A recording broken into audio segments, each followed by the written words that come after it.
Morning. You okay? I'm a musician today, not dancing. Okay, I didn't know if you were all right there for a minute, so It you're looked like I okay. was having a seizure or something. Exactly. So you took the words right out of your mouth, didn't Exactly. You said it, I didn't. I? All right. Well, you know what? Still on crutches over here next to me. So last weekend at youngest son's wedding, I didn't have to embarrass Mrs. Brown with my dance moves. So Well, you I could have was done on. like wheelchair dancing or something. We did kind of get just a little edge of a slow dance in together, but Okay. that was about it. So how are you doing today? Doing okay. Good. Looking forward to today's show. We get some exciting news we're going to share later in the day about an upcoming episode as well. But before we dive into our weekly discussion of the news, let's talk about who we are and why we're here. So I'm Kevin Brown, here with my lifelong friend and co-founder of LeadSmart Technologies, Tom Burton. We get together every Friday morning, unless someone's on vacation, which is rare, or someone's stuck on an airplane, and we chat about the newsletter that we publish every week. So every Friday morning, we push out at dark 30 a newsletter called Around the Horn and Wholesale Distribution. That goes out to a little over 10,000 people each week. We try and bring the news of the week as we see it happening, whether it's the economy and supply chain, manufacturing and distribution, artificial intelligence, cybersecurity, mergers and acquisitions, all kinds of different topics, e-commerce, sales, marketing, and so forth. We bring that news together and we try and kind of, as we say, peel back the onion on how that news impacts manufacturing and wholesale distribution. So again, as I mentioned, the newsletter is called Around the Horn in Wholesale Distribution and Manufacturing. If you do not get that and you would like to, the easy way to do that is to just pop us an email at hello@leadsmarttech.com. We'll make sure we get you on that list. The other place that you can sign up for that is on the website for our podcast and live show, which is www.aroundthehornpod.com. And that has past episodes, a little bit more information about the show, and can certainly get you signed up for that as well. So we do this again, as we mentioned, every week, but we're doing it live this morning, as we do every week on YouTube Live, LinkedIn Live, and Facebook Live. If you happen to be listening later on the podcast, you will not see what everyone else is seeing on the screen. And that's that newsletter that we mentioned before. So again, if you'd like that, we'd be happy to get it to you. So whether you're with us live or listening later on the recording, we're appreciative of having you with us. We're today, Tom, we're 96. 96. Yes, 96. Yep. So we're going to actually just blurt this out now. July 26th, if you want to mark your calendars, will be our 100th episode. It'll be that because the 5th of July, we will be hopefully sitting on the beach with our feet up and not having a show that day following the long weekend here in the U.S. So we're looking forward to that. It's going to be a free-for-all. It's going to be a WWE-like event. We're going to announce the guests that we have, but rather than one or two guests as we've had previously, we're going to have 7 or 8 guests with us, and it's going to be a lot of fun. And kind of what you'll find is I think it's going to be a who's who in wholesale distribution. I think so. Yep. Yeah. So we'll get maybe an understatement. Well, there's a couple of wild cards that are going to be with us that you just don't know what might leave their mouth. Right. So that's good. So before we dive into the news, again, if you like what you hear, if you join us regularly, the great thing that you could do for us would be, if you're listening live on LinkedIn, is hit the follow button on the LeadSmart Technologies page. You'll get all the updates about the show. If you're on YouTube, hit the subscribe and follow button as well. You'll get the updates there. Same with Facebook. If you're listening later on the recorded podcast, please, whether it's Spotify or Odyssey or Apple Podcasts, whatever it might be, just hit the subscribe button and ideally leave a review. That will get this out to a broader audience, and we can continue to grow the show well past this 100 episodes that's coming up soon. So finally, we couldn't do this each week if it wasn't for our sponsor, company that Tom and I work for, LeadSmart Technologies. LeadSmart has developed a AI-enabled customer intelligence and CRM platform solely developed for wholesale distribution and manufacturing. It is a solution that can bring very quick adoption within an organization, return on investment, and accelerate growth within companies. So, if we can ever be of any help to you or your organization as you continue on your digital transformation journey, please let us know. And we thank the sponsorship from LeadSmart for us to be able to do this. So, Tom, enough of that. Ready to dive into the news? Let's dive into the news. Well, we start each week. We have different segments of our newsletter.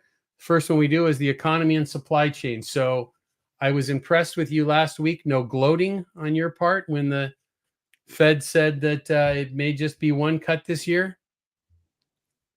Yeah, I'm not gloating. In fact, like I said last week, when they say things like that, it makes me nervous, right? But interesting, not interesting, I guess not surprising data here. US labor market housing data point to slowing economy. It is funny. I believe next year in 2025 we'll probably have the 4, 5, or 6 cuts that they were talking about this year. So I actually believe that will likely happen because I do think we do have, especially as it relates to the consumer, a slowing economy, and that's basically what they were talking about in this article. Is it'll be interesting to see too how the summer shakes out. In terms of travel. I mean, I'm hearing record levels of travel and all of that, which is super expensive. I mean, it's really expensive as to be away from home to do anything. Yep. So it'll be interesting to see how that shakes out. But definitely looks like some things slowing down. Well, I think it's a mix of things. I think the risk right now, right, is as we see some of these things happening, is that they didn't act quick enough. Is the risk, and I think you see a little bit of that from Powell in the discussions. Is there's a little bit of a caution there that it could be, wait a minute, we're slowing down too much, and then we've got to stimulate. And there's a big balancing act. So I'm sticking with my 2 cuts this year. Well, I think it's too late for either one of us to change our bets, right? We've been talking about it here in front of a large audience globally for months now. But I think it's going to be an interesting thing to see within this, labor challenges. One of the comments said of this article was said as from a chief economist of Comerica. It said economic indicators for the second quarter largely point to another slow quarter of economic activity. But they said soft activity in the labor market reinforced the expectations to begin those cuts in a few months. Initial cut in September. This gentleman is saying, and again, we just pretend to be economists on Friday mornings. But this gentleman, who is an economist and highly touted, evidently, because Reuters is quoting him here, his comment was an initial cut in September and a second cut in December. So we'll see, huh? There's no shortage of opinions. Let's just put it that way. I think the good news is that we didn't put any caveats into our bet about what percentage those cuts were. Nope. Right. So we'll see what plays out. But I'm guessing between now and the January, when we know who won all this, we might have already had a stake together along the way. Could be. Good. So similar article along here, a Bloomberg article talking about U.S. industrial output rising more than forecast, which is some good news again.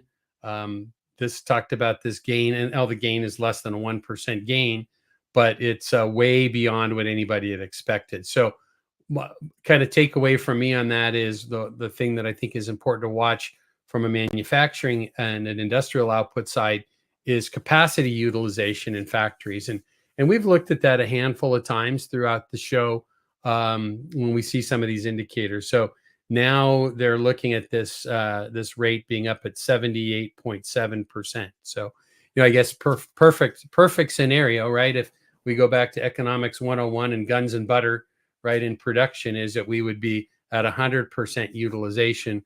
I don't know that we've ever been there or could ever get there, but seeing that number rise is probably a good balance. So is that number represent the manufacturing or factory output utilization? Or exactly right. Yep. It's looking at a measure of potential output. What should be able to be available to be output, and then what is actually the utilization currently, right? So when we had inventory issues and and raw material issues and so forth through the pandemic, ships lined up out in the channels and so forth, then those numbers were coming way down because the opportunity for production wasn't there. Then when we had a glut of inventory, we saw some spike. Then we saw a glut of inventory coming in because everybody was catching up. And then we flattened out again. And now we're seeing that little, blip of a rise. So we have another article coming up here talking about the fact that, the record growth of manufacturing Mm-hmm. plants in the US.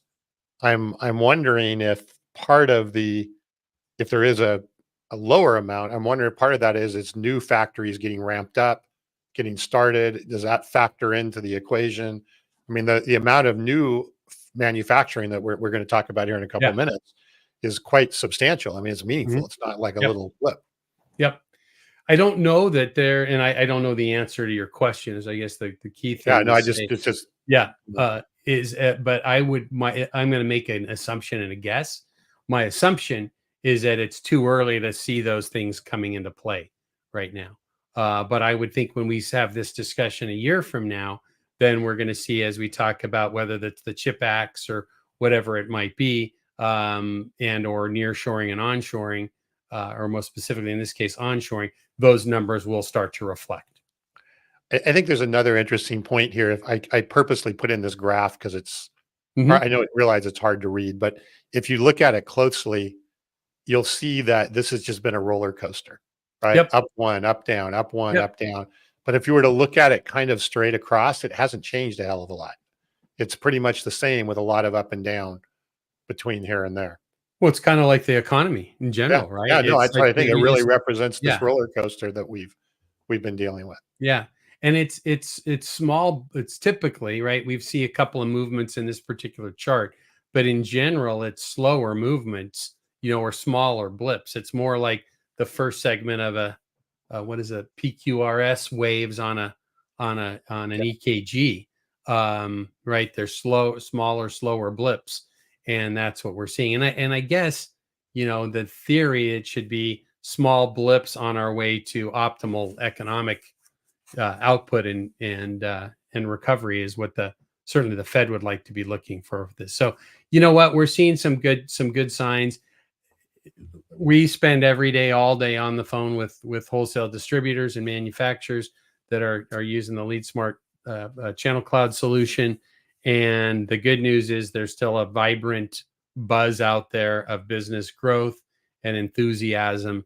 There's no really naysayers out there. Everybody's fighting the same battle, whether it's any one of us that has a balance on a credit card or is thinking about borrowing money. Same issue for a distributor out there. It's uncomfortable, right? But doesn't change what we need to go do. No, and even the slowdown that I believe will occur next year is going to be consumer driven, in my opinion. Mm-hmm. I agree with you. I see on the business side a lot of bullishness and just a lot of conversation about growth and Right. looking at growth. I see a lot of offense, not so much defense. Yep. And I think that's going to change, but obviously we'll see what happens with the consumer, but that may not have all that much impact on the B2B world of distribution. Should we move on? Yeah. Well, let's kind of get down to this 'Cause topic this from next one's very much related. exactly right. So this is from Supply Chain Brain, and again, we bring these articles that we found of interest throughout the week together each Friday morning and in the Around the Horn and Wholesale Distribution and Manufacturing newsletter. This one is 5 key challenges facing U.S. manufacturing, and I think this really dives into, and I was appreciative of this article because it dives in, Tom, on the on we talk regularly on the show, right, about the enthusiasm and excitement about onshoring and nearshoring and managing supply chains and so forth. And I think one of the comments that we have had a number of times recently, I think it was both something that was written in an article, and then we had a guest. I think it was Mike Mortensen with ARG said this. We're back to managing supply chain with our partners weekly rather than quarterly, right? But it's easy to sit back and sit in front of a microphone and a camera and talk on Friday mornings and pontificate about good news about reshoring. But there's a lot of factors that go with that that make it really quite challenging at the end of the day to actually get it done. And there were some really good points in here. They talked about 5 key challenges within this that I thought were super relevant, some of which I hadn't thought enough of in depth about. Well, one of them being energy and power Yep. and electricity, which is we're going to have another article about that in a little bit as well. But I do think that is going to Important. be the the most biggest critical impact that we have on business in the next 5 years is energy and having the power to power everything that we're trying to, accomplish, Yeah, to your point. especially with Well, AI. yeah, that's and we'll dive into that even closer here. Some of the statistics in that article that's upcoming is pretty astounding to me as we look at that. But they talk about powering, right? Is we've got to get power to these facilities, and we have, before you think about AI, before you think about I think it's 2035 that you won't be able to sell an internal combustion engine vehicle in California any further. I don't know about what other states are or where they're at with that, but we're already tapping our energy sources and our grid, right, the way it is now. I don't know how it is in Santa Barbara where you are, but where I'm at down here in South Orange County in Southern California here is we get these flex alerts, so to speak, right, and brownouts already, you know and it's pretty astounding when we think about the stress that we're going to put on the grid, and there's no way developing that grid could possibly keep up. So that's an interesting piece. They talk too about labor issues, right? And we've talked about that over and over again on the show about the challenges that go with keeping enough people employed. And that's Sure. one of the biggest challenges that we talk to distributors and manufacturers about is, keeping people in the warehouse, keeping the drivers in place, keeping the people in the business that they need to. So real quick, what were the top 5? Yep. So power, which we talked Yeah. about, labor, Right.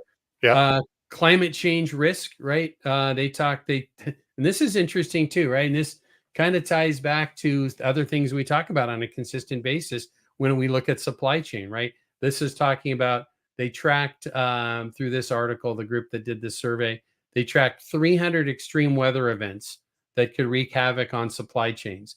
They looked at historical data that showed the frequency and intensity of extreme weather events like heat waves, floods, droughts, and hurricanes are on the huge increase every year. So now we've got these supply chain impacts, right? And we think about them when they happen, right? But sometimes we'll think about labor issues and maybe a port strike or whatever it might be. But now we're talking about the climate change issues. When you've got trucks pulled over the side of the road because of weather issues that aren't moving, big issues. And then they talk about maintaining a strong supply base. And this was so this that was the fourth one, maintaining a strong supply base. And I'm just going to read this sentence out of this because I think it's powerful. It says, if a company reshores product assembly to the US, for example, but is still reliant on nuts and bolts from Chinese or Taiwanese suppliers, it has not solved its supply chain problem. It's true. Establishing new supplier networks can be time intensive and costly, right? And we talk about this. I think we talked about it a little bit even last week, right? Is as you look at nearshoring, so much of it in Latin America and a lot of it in Mexico, is they're still relying on China as well in those settings. So really understand. I think these days, whether you're a manufacturer or a distributor, you have to understand the depth of your supply chain. Not, I get it from XYZ or Acme Manufacturing, but where is Acme Manufacturing sourcing goods? Sure. The last piece was the regulatory environment, right?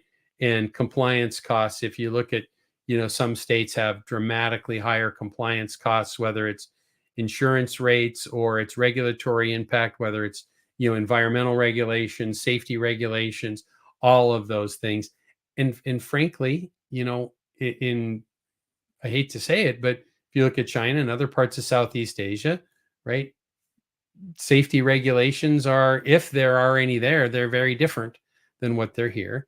You've got, US manufacturing companies. You think about some of the retailers out there of a Nike or retail brands and so forth that are trying to push that, control sweatshops and things like that. But so much of that is window dressing because you just can't, you can't control it. Yep. So those were the 5, right? Yeah. So Power. bottom line is it's there's the devil's in the details is really the Yeah, bottom line, right? Of it's great to go onshore, and it's not shouldn't be the definitely shouldn't be not to do this, but there's a lot of again devil in the details to get all right. that to work right. That's right. That's good. Yeah, so something to just continue to pay attention to and focus on as we see things happening. And the climate change risk was the one that kind of stood out to me. Is it only makes sense, but sometimes things of common sense when they pop up for us, we're like, duh, But it was an interesting one for me as well. So Yeah, I wasn't that there was a graph in there that showed like this big spike in extreme weather, but then they didn't explain what they meant by extreme weather. Where if you looked at the graph of some of the other typical natural disasters and Mhm. things like that, they were pretty flat, maybe a little bit up. So anyway, didn't know exactly what they were referring to there. Yeah, well, I mean, they're watching that historical data Yep. move, Yep. and I think listen, it's funny. I say this all the time, right? Is I don't ever want to get into the debate with anybody about climate change. Everybody has their opinions. Everybody has science that they believe in. Whatever side of that discussion you're on. I live 40 miles from where I was born. We were born in the same hospital. Um, and all I know is the weather's very different than in the last 10 years than the previous 10 years, and certainly very different than childhood and growing up. So there is change going on, which is why we're seeing, I think, eh, we haven't talked about this on the show, but we're just coming into hurricane season, and I think the number of named storms they expected, is even higher this year than in the Yep. past few years where they've been through the roof. Yep. So good. Well, we're still in our manufacturing distribution segment. Great, good article that came out of Industrial Distribution magazine. It was called "The Entrepreneur and Distribution." Tom, I don't think you've had a chance to meet Jack Keogh that wrote this before. Jack's trying to be retired in the Boston area and has been just a stalwart in the industrial and distribution world for, well, the entire time I've been associated with it. I think I first met Jack in the early 90s. And he wrote a nice article here, though, about the focus and the need for entrepreneurship and continuing to support and thrive, to see the thriving in distribution. I thought it was kind of a cool article with some of the stuff he talked about. Well, he said, and I don't, the statistic I believe he said is 20% of all American adults are considering Right. entrepreneurship, Yep. right? Which is the largest it's ever been. Yep. Um, and then he goes on further, which I completely agree with, which is what are the challenges that exist to building a business? Yeah. And I think this is an area I think a lot about, having pretty much been a entrepreneur my whole career and having very few quote unquote real jobs, Yeah. right? Is I think that we have to figure out, and I say we as a society Mhm. and government or whatever, is to make it easier or at least less friction for maybe not easier, but less friction for entrepreneurs to get started. And I think we make it more difficult than it's already difficult, right? So don't by no means am I saying it's easy, but I think we make it more difficult. And if we got 20% of the population thinking of entrepreneurship and we make it more difficult, like you just pointed out, regulation Right. or even access to capital or just anything, right? I mean, getting a bank account, even getting a business bank account when you're starting a company can require is a lot of friction in a lot of Yep. cases and a lot of hoops to jump through. So I think it's something that, and it'd be interesting to see politically, if some of the candidates are, I know you hear a lot about cutting taxes and regulatory, but are we going to make it easier for, again, not easier is not the right word because it's not easier, but less friction, Reasonable. less, Reasonable. yeah, just less friction and less Mhm. headwind Yeah. to if you're going to go ahead and create business. And that applies not just to an entrepreneur who's just starting, that's really to any sort of small, medium-sized business that is, trying to get off the ground. Listen, the one of the quotes he talked about was from Jensen Huang from NVIDIA, right? And Yeah. what are they? I think they've been going back and forth with Apple and Microsoft about highest market cap out there, right? But $1 trillion company, and the golden child of Wall Street in the last couple of years. And he just said it was a million times harder than I expected.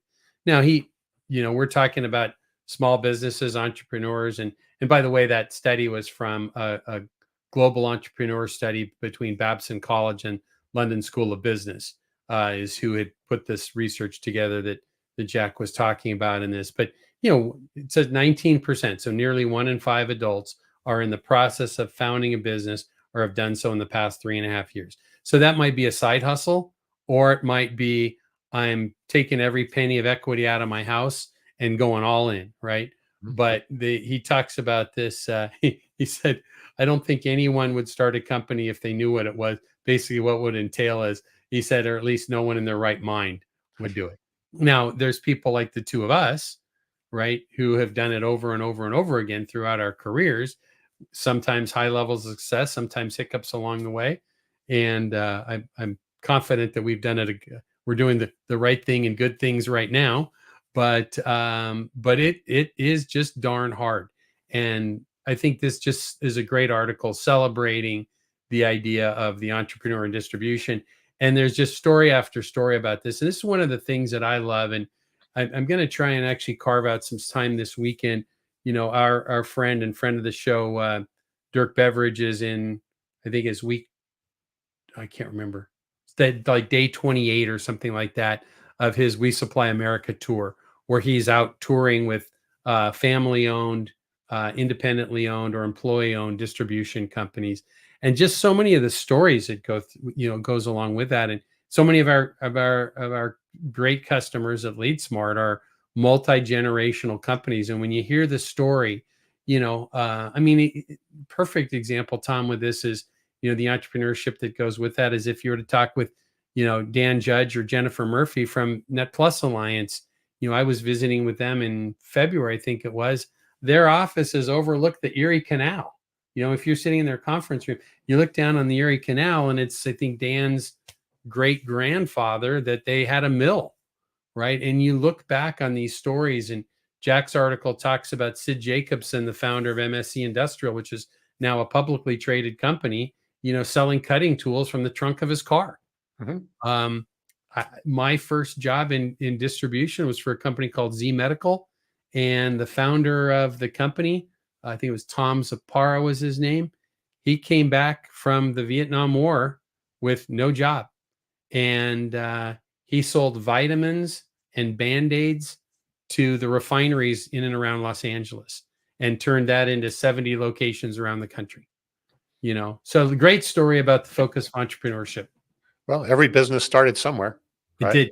Yeah. So some of the stories are better than others. Yeah. Some of the stories are better and they have better, happier endings than others. But anyway, I think it is going to be a big thing politically, even, I believe, is making the road a little bit easier for people to get started with businesses, or again, less friction and less headwind. Friction's the key, right? If you try and keep all the licenses and insurance and everything that you're supposed to, and what it does is it takes to even keep up with. I mean, you don't know what you don't know half the time. And then all of a sudden you can get slapped with a fine for something you didn't even know you were supposed to be doing.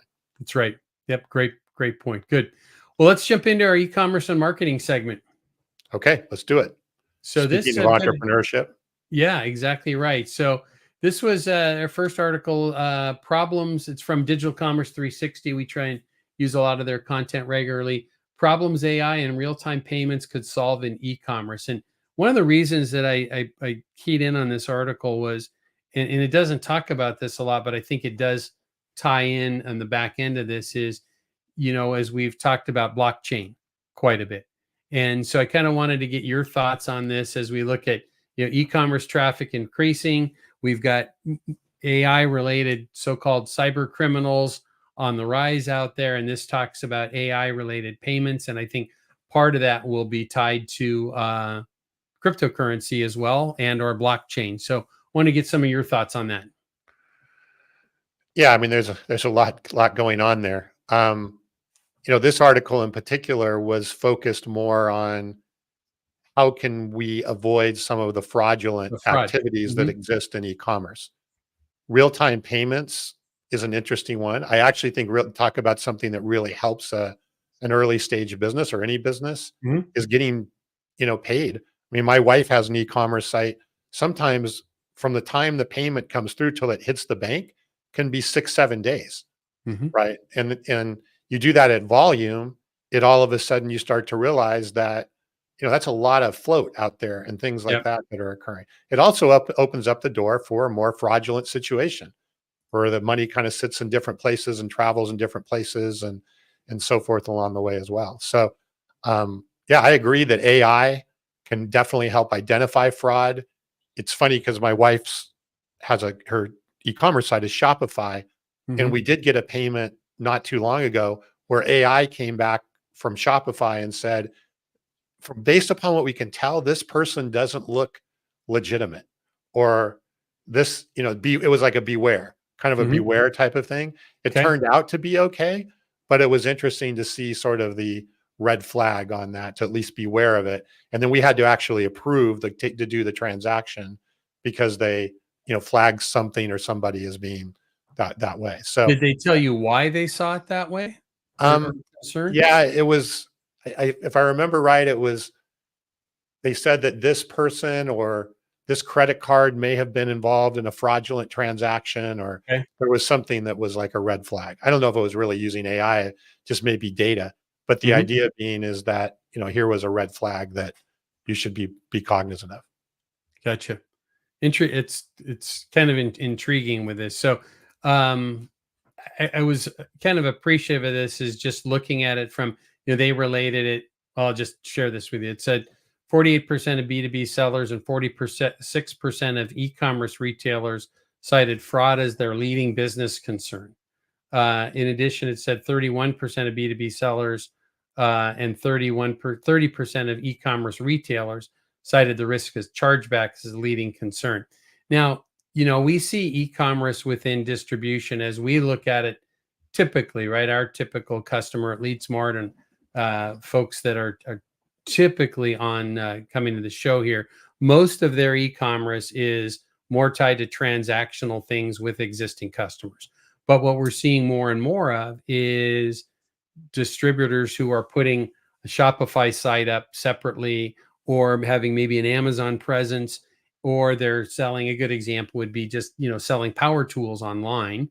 You might be a geographically, your warehouse might be in XYZ state, but you want to start doing that more, potentially even globally, but certainly nationally. And now we start putting ourselves at a higher level of risk because we could be getting any type of customer could be coming versus what we see so regularly maybe in pipe valve and fitting or HVAC or industrial where people are coming in and building orders on the e-commerce site versus a true traditional shopping site.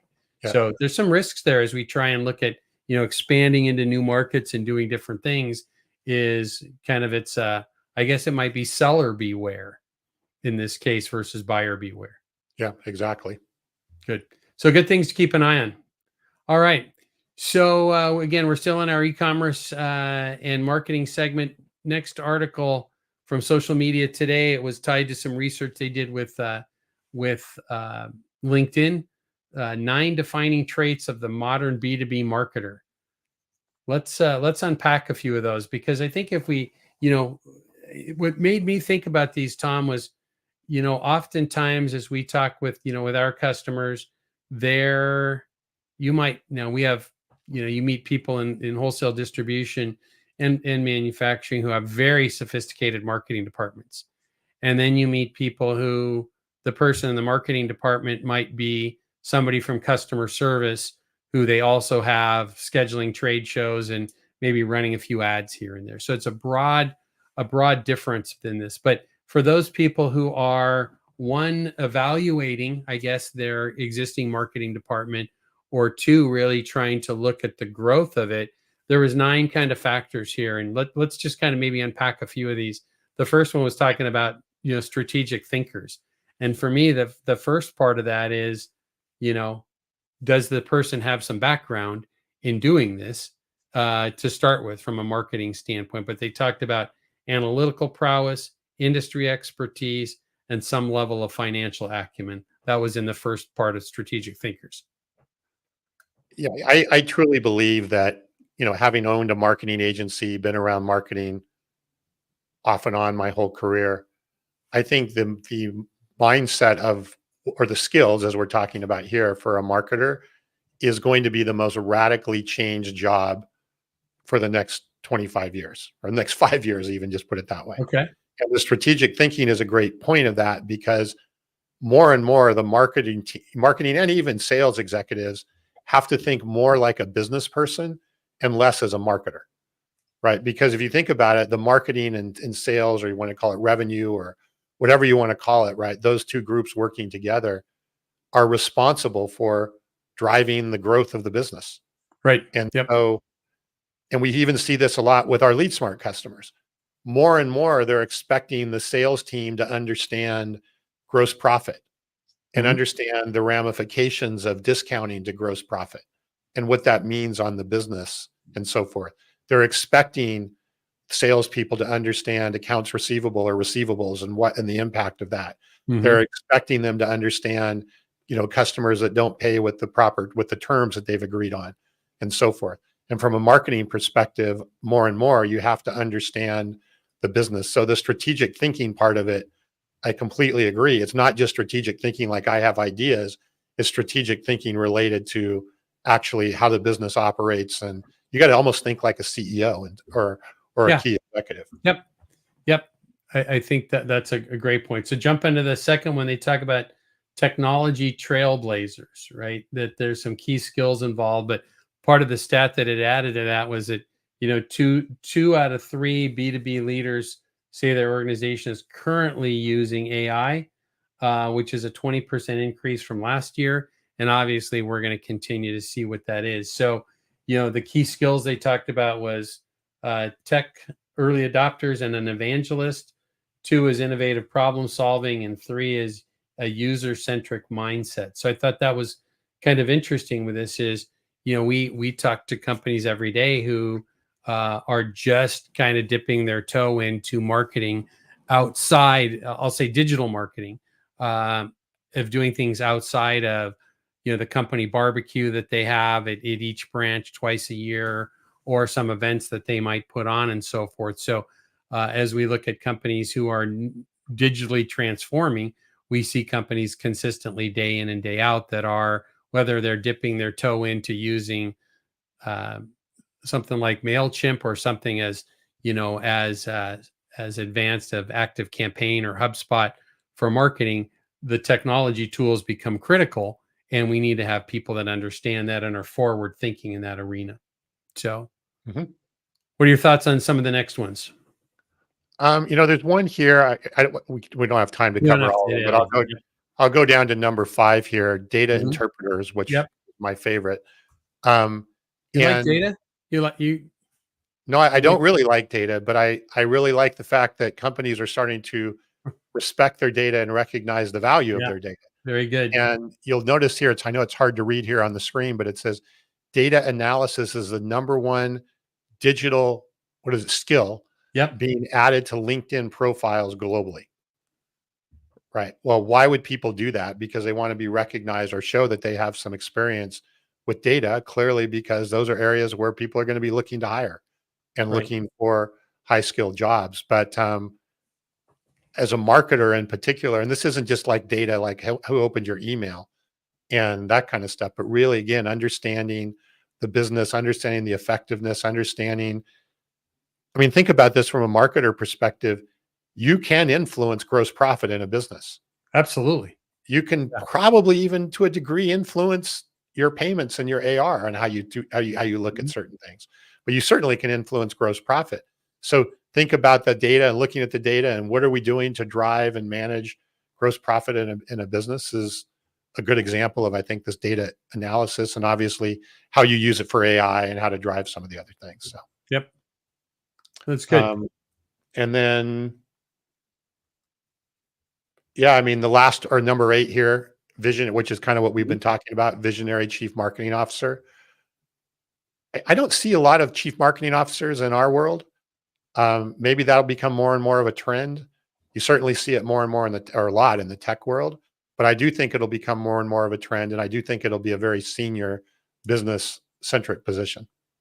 Yeah, and I think when we do run across them in the distribution world and manufacturing world is, I won't say this across the board, but oftentimes it's a title, and the role is different than maybe what you might see in other industries, whether it's retail related or technology marketplace, SaaS software, whatever it is. The role, and we see some of the same thing even with CROs, with chief revenue officers. They tend to sometimes mean a little bit different things, but good infograph here about things to be thinking about. And it doesn't matter if you're listening with us today, if you're a sales leader, marketing leader, or an executive within an organization, is where we're headed from a marketing standpoint. We're already at a place now where we can do just so much more than we've ever been able to do. AI is going to change this from helping with content development, analyzing markets. We're going to talk in a few minutes about prompt engineering within AI, which the tools that go with that. So I think that the day of we're just going to move somebody over here into marketing and have them go to a couple of webinars or some events here and there is going to be changing. And those people that are there in that setting, no offense to any of them, they're just going to need to optimize things. They're just going to upskill themselves, right? Now, the beauty of it is, between trade associations and buying groups and so forth, is there's no shortage of events for marketing and e-commerce for these people to go learn. And we participate in one each year with affiliated distributors. And it's a phenomenal event from a learning standpoint. And it's not just going to listen to speakers, it's talking amongst peers. Mm-hmm. So good stuff. All right. Well, that kind of leads us into our technology, cybersecurity, and AI segment, which I mentioned a few moments ago. There's a good article here from, and by the way, Tom, before we kind of go any further, I'm going to reiterate the discussion that we had early on today. If you happen to be listening on our recorded podcast, you're not seeing the screen that those that are with us live on LinkedIn or YouTube or Facebook are seeing. They're seeing the newsletter that we send out each week. It's called Around the Horn in Wholesale Distribution and Manufacturing. Goes out to about 10,000 people each week. If you would like to get a copy of that, you can reach out to us anytime. And you can reach us at hello@leadsmarttech.com, or drop by the website for the show, which is www.aroundthehornpod.com, and you can get that information there. And if you're listening and you'd like to see some of what we've seen, just go back to the LeadSmart Technologies page on YouTube, LinkedIn, or Facebook, and those recorded sessions will be right there as well. So Tech Target talks about prompt engineering tips for Chat GPT and other large language models. Tom, let's maybe start with, get your thoughts on this as our resident expert here. Is why does it matter that we do prompt engineering? And maybe we start off with talking about what is prompt engineering, and then let's talk about its importance.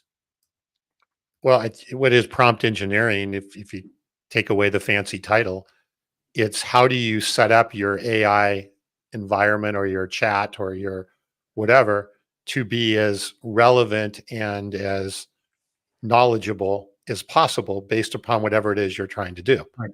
So whether that's going to Chat GPT and asking for a recipe on how to smoke ribs or how to cook ribeyes or whatever, or if it's for your business and you're trying to do something with data, or you're trying to do something with best practices or processes in your business, the more that you can prime the pump, if you will, for the LLM, then it's going to be ready to provide better answers, right? No different than anybody training yourself, right? If you walk into a new job, you don't generally just get dropped on something to do. You generally get trained and indoctrinated and put into what it is. So at a high level, that's what prompt engineering is about.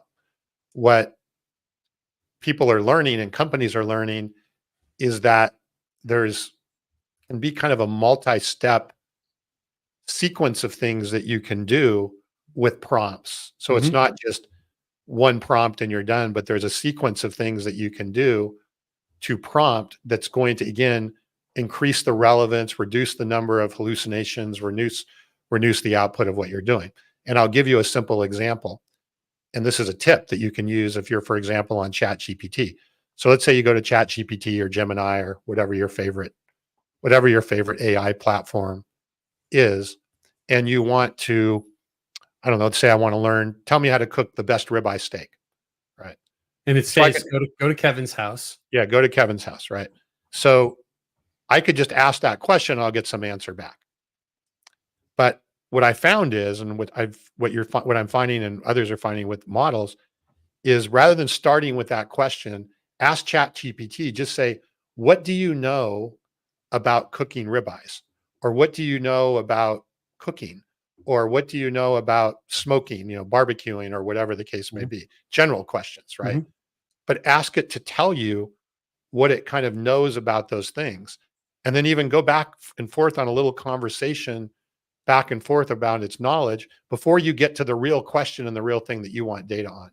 What that does is kind of prime the pump and create sort of, I don't know, it kind of warms them up a little bit to then give you better answers. So that's a simple example of using prompt engineering that a lot of people don't think about, right? Like how do I warm up the model and then give it the question that I really want an answer to? I'm going to get a much more relevant answer.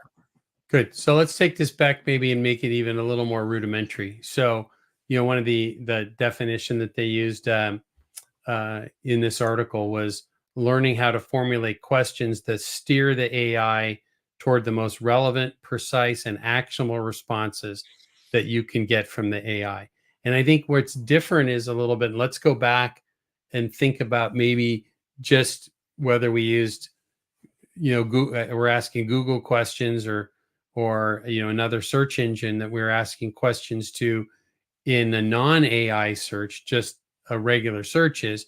We all probably over the years have found that um, just give you a simple example, right? We may be able to take maybe our spouse searches for one thing and is struggling to find something, asks us a question. We go type something in with a different request of just Google, right? And we come up with a lot more information because we maybe have figured out how to ask a question a little bit better and a little bit different. Now what happens then? But that's not learning anything, right? That's just asking us for results. When That's we a get into keyword driven transaction. right. And so now when we get into AI, to your term of priming the pump, or the article talks about steering it, is we're preparing it to take us down a path. Um, I use this within our company to kind of share some things with and kind of make some comparisons with some marketing agencies, and then get some. I built it, turned out building a GPT out of it. But the start of it was talking about marketing, right? Is I asked it questions first about what does it know about marketing, right? And then it was, I need you to be a world renowned expert. Can you help me with these things? And then I did something a little bit different and I said, ask me as many as 20 questions that you need to know about me and my goals on this topic, It's great. It's great. right? And then now talk about priming the pump, answering. Now Exactly. But this all of scenario, that is prompt engineering that you're talking about. right? All Now of it. this scenario took about 3 hours Okay. to get the whole thing done, but it was a major project, right?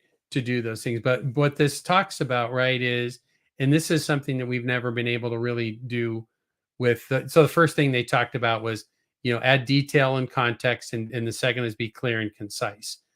That was pretty much the same thing we needed to do with in the same world when we were working with just asking Google questions, right? But now what we're able to do is talk about the follow-up sequenced questions, right? That we can continue to unpack things. And that's where I think this gets really, really valuable to us, because now it can say, here's four, it can give you back an answer. And again, to your point earlier, it doesn't matter whether we're talking about, Gemini or ChatGPT or Anthropic or whatever we're working with, right? Same idea is, now it can say, hey, it gives us these four topics in answer to our question. And we can say, great, unpack these first two more, Mhm. right? And share with me where your research is about these things. So very, very different than what we're doing now than what we've done before. And I think the big takeaway with this is don't look at using ChatGPT or Gemini or whatever tool you're using, thinking that you can maximize its benefit by asking standardized questions like you used to do with Google. Yeah, well, and that's how most people have use it, right? And it's not that Right. you won't get something back, but if you want to get the Google or search engines are not conversations. Yeah. They're search transactions, right? They're keyword-based transactions. When you go into a LLM or into AI, you're basically setting the stage for a conversation Hmm. that's going to lead back and forth. So therefore, it's a different set of actions that you really need to do. But anyway, I yes, it's becoming more and more of a skill, and especially in business because, and we've seen this even this week, when you really start analyzing data and business data, Hmm. you've got to give it context. You've got to get it to that point where it Right. understands why it should even, just like anybody else, why am I looking at this data? What is the relevance of what I'm trying to accomplish with this data or this information? Yep. And Well, I think that. when you do that, and the good news is I'm finding that a lot of the models are getting better and their results if you properly tee it up for them. Mhm.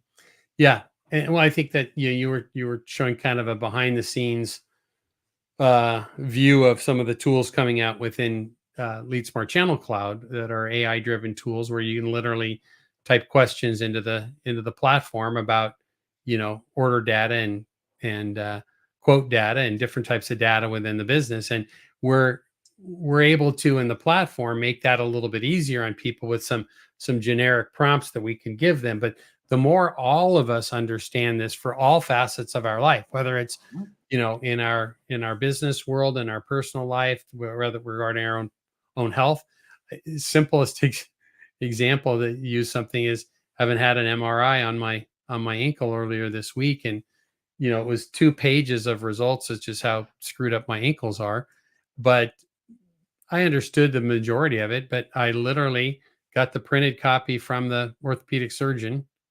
I scanned it from my phone. I put the scan into ChatGPT and asked it to put all of those things into layman's term and what I should do next as a patient.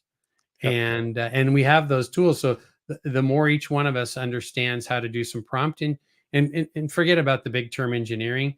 If we understand how to use prompts to help us, we're going to be in a better place. Yep. Good. All right. So you referenced earlier, Tom, in this segment that we were going to talk further about power needs as we're in our tech and cyber and AI segment here. This was a interesting article from Axios about AI data center demand poised to juice U.S. power needs. So it's pretty astounding what the expectations are that are going to be coming. Yeah, but I guess on the plus side, there's literally billions, if not trillions of dollars being thrown at this problem right now. Mhm.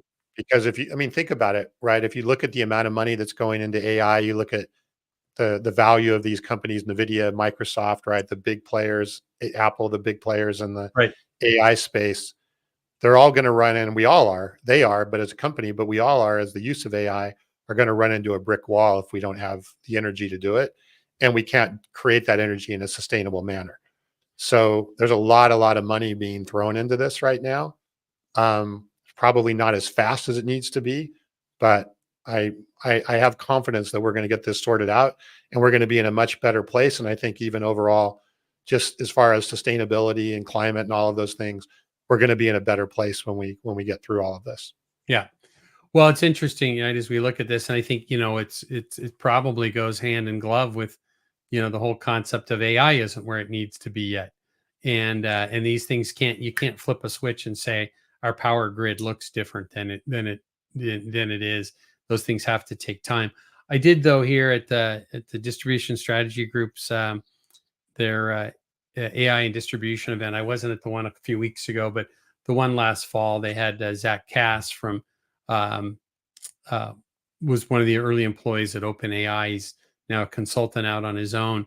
But Zach was talking about the idea of the things that we talk about, right? If AI is truly supposed to be, having the impact on us that maybe I think his reference was it could be the as important to us as fire, right? um, is what AI could be, of the relevance it could have in our future. If those things are to happen and come to fruition, there's no way that traditional energy sources would be able to keep up. So Right. when you think about it, right, when you look at it as, and it's something I think about quite a bit because it's impacted my family, is when you think about cancer research, right? Cancer research has moved along slowly because we've got all these trials going on. We've got patients, unfortunately, who are doing better or are dying. We're trying to replicate things faster in a laboratory. Well, now when you can start replicating those studies through AI and digital twins versus a live cancer patient, things can happen quickly. But Mhm. the power that's needed to achieve that from a computing power and the time that goes into it, we're not able to do that. And that was one of the things Zach was talking about, is a lot of the things that we see that are going to change our lives, like whether it's solving cancer or whatever it might be, we can't get there with our energy sources the way they are now. He was saying we're going to need something like, true fusion or Mhm. some other things other Mhm. than plugging something into a wall. No, no, it's not going to be the it's what got us here won't get us there. There's Yeah, no, I think. no doubt about that. Well, so And there's. Oh, go ahead. I'm sorry. no, I was going to say, even in the article there, right, it points out that I think, was it 10 times, it takes 10 Well, times the amount of energy to make a chat GPT request than it does a Google request. Right. that is they called it a stunning stat. It's where I was going to close this out and just say, if you're listening to this whole discussion and maybe your head's spinning about the power side of it, is think of this, right? A chat GPT request or AI query are estimated to require 10 times the electricity of traditional Google queries. Now, we just spent our previous article talking about prompt engineering and asking series of questions, right? So think about the magnitude of that, the requirements from an energy standpoint that just wasn't there previously. And when we were just searching Google, and it was what, 20 months ago, that's all our options Right. were to just Right. go do a Google Well, search. I don't know the exact stat, but I'm pretty sure it's like a typical simple thread conversation on a chat GPT, or it takes about the same amount of power that it takes to charge your iPhone. So every time Oh you're, man, okay, I haven't heard that before. yeah, so every time you're going through like a series of things, right? A series Mhm, of questions, it's about, with normal use, it's about the same power that you would require to charge your iPhone. wow. So it's it's significant, but the answer isn't to say, well, don't do it because Mhm. it's taking too much power. Solve The the answer problem.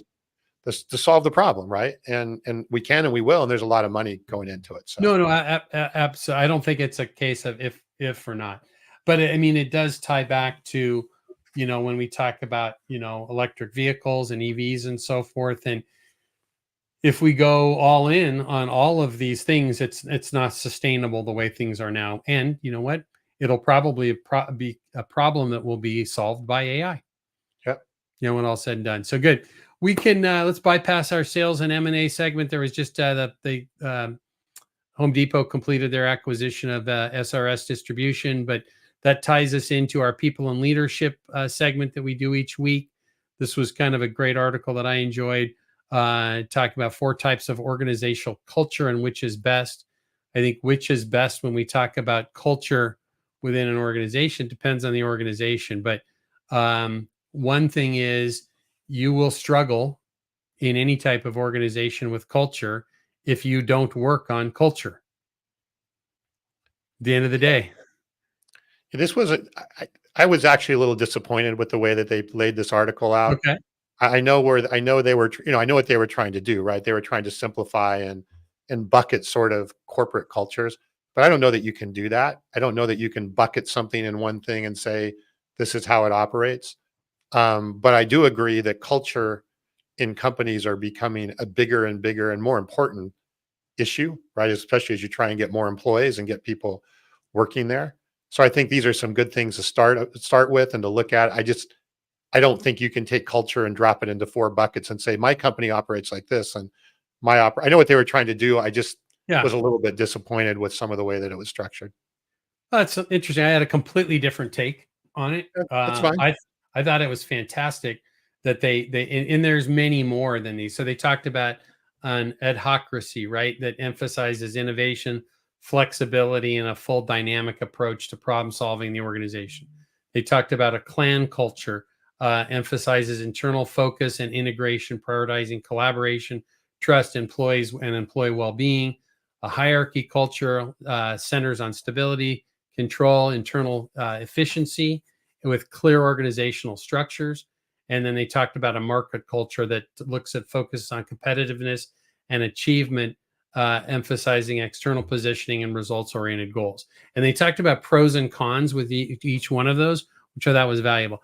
I look at that from a different lens, from a standpoint that says, okay, I happen to be the CEO of a technology company, and we have a very unique type of customer that we serve, which is very different than traditional technology companies. And as we're building a culture, for me, I looked at each of these and said, there's probably good things from each of these to pull in working on a culture. So I kind of look at a lot of I look at things in my business career, well, really in life, is where are all of the resources that I can get to come up with what's right for me, or what's right for me and my family, or what's right for me and my organization.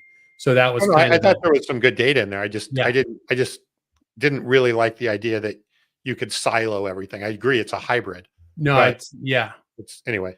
No, I think there's a view of this as, and I think if you look at this, right, you could, if you took each one of these and spent a half hour, you could probably think to companies that either know, Mhm. been involved with, or have read about, that fit into each one of those. But the reality is companies need to have their own dynamic culture, Yep, but yep, it starts from a desire to have a culture. yep. So whether you are using entrepreneurial operating system, or whatever platform that you're using to help build your core values within your business, the methodology behind your core values and how that translates into your culture becomes critical if you want to have a cohesive group to grow. That I So, agree with. yep, good. All right. We can skip through kind of our industry scuttlebutt today just because of time. And we had our good read article this week. The leadership journey life cycle talks about uncomfortable leaders. Um, you know what? I'll just give this in a nutshell. It talks about uncomfortable leaders, as they are referring to it here, are aspiring leaders. And I think we're all growing, regardless of our role, whether you're managing, 4 people in a warehouse packing boxes, or you're a senior executive in an organization. We're all aspiring to be better leaders. They talk though about there's a shift between having done the internal work of locating, they said, your superpower, and finding confidence in the cultural background, and then identifying that BHAG, or that big, hairy, audacious goal. And you've done the visualization part, and it made me laugh as some of the conversations we've had, the two of us recently, about the growth of LeadSmart Technologies and the culture that's developing there, is thinking about that. Well, we have conversations every week visualizing about what needs to be done. And this talking about this being an uncomfortable leader as part of your uh, life cycle, is getting to that place where now you've moved to the actualization part, right? Well, I think that's the biggest, go back to our article earlier about entrepreneur. Hmm. Right? There's a lot of us out there that have big ideas, big Yeah. visions, big things that we want to accomplish, things how we want to change the world, help the world, right? But none of that happens without the doing part of it and the Execution. action part of it, right? Yep. And that's harder. That's the hard part. The vision Right. for a lot of us is very easy. So, and I think it's a really good point, right? As a leader, you've got to balance the vision with the execution. And even though, I've learned this in my past, right, is trying to lay too much vision on an organization that's just trying to execute can actually worsen the culture. It doesn't Right. increase the culture. Yep. So yeah, I thought it was a really good article from that perspective. No, it's good. And it's, again, it comes down, like everything in life, right? It comes down to execution. So Yeah. that's good. So I know, both with some of our own research and the help of the folks at Modern Distribution Management, we've updated the upcoming events And for the there is rest of a the year. ton of them. I, Well, I couldn't believe this as I was going through looking at all of this. It's like, I think there's double the number that we had last year at this time for the second half of the year. could be. I mean, a lot of those are the same ones from that are yearly Yeah. events that they're having there. But now when you look at those line items and travel and event budgets, you see how few of them we're actually doing. When you choke when you see some of those budget line items of the amount of them that we probably could or ideally should be at. Yeah. So a lot of opportunity there. So good. Appreciate Mike Hockett and Tom Gale and the team at MDM that they do their updates. We try and keep up to date on events, but again, it ties back to we're looking at our newsletter here, and as we close out today's show with that is if you don't get that, you'd like to see that schedule of events, then get on board for getting the newsletter each week. You can do that through reaching out to us directly at hello@leadsmarttech.com and or through the website for the podcast, which is www.aroundthehornpod.com. Tom, good show today. Thanks for the conversation. Yep.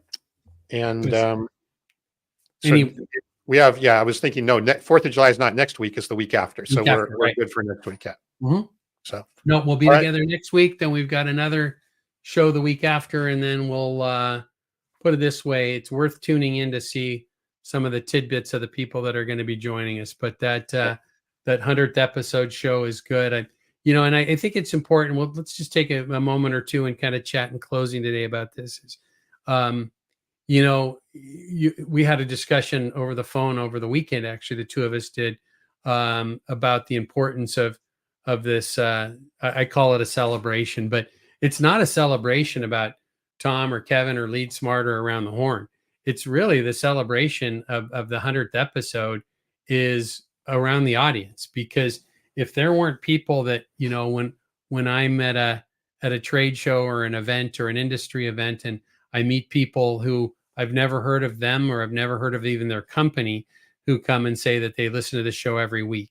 When we get some of the accolades that come for the show, it just means that are developing a community of people that share with each other and that like what we're doing. So the celebration isn't about, Tom and Kevin. It's about doing good things with a good community that supports wholesale distribution and manufacturing. So it should be a fun event. yeah. I'm and looking. I think it's a milestone, but at the same time, it's a starting point. I think there's a lot more that can be done to build the community. And I think community, just like the shows and everything else, is so important right now. So No, it is, and it's a place for people to come and share ideas. And some days we have, we can't keep up with the comments, and other days we have very few, and doesn't change what's going on out there. We get comments regularly from people that are listening just with the podcast. So we're appreciative of everybody. That the 100th episode will be great. I think, what is it? Less than something like 90% of B2B podcasts don't make it to 10 episodes. So that's we wouldn't be doing this each week if it wasn't relevant to some people out there. So anything exciting on your weekend, or are you going to be packing up your house? You're moving here in a few weeks. More packing. So okay. Well, I'm sorry that I live 3 hours away and can't help you. I don't think that would be good for your ankles. No, probably wouldn't. Good. Well, nothing exciting for me this weekend, but we'll thank everybody for coming. The last thing is we're appreciative again of the sponsorship that we have through LeadSmart Technologies.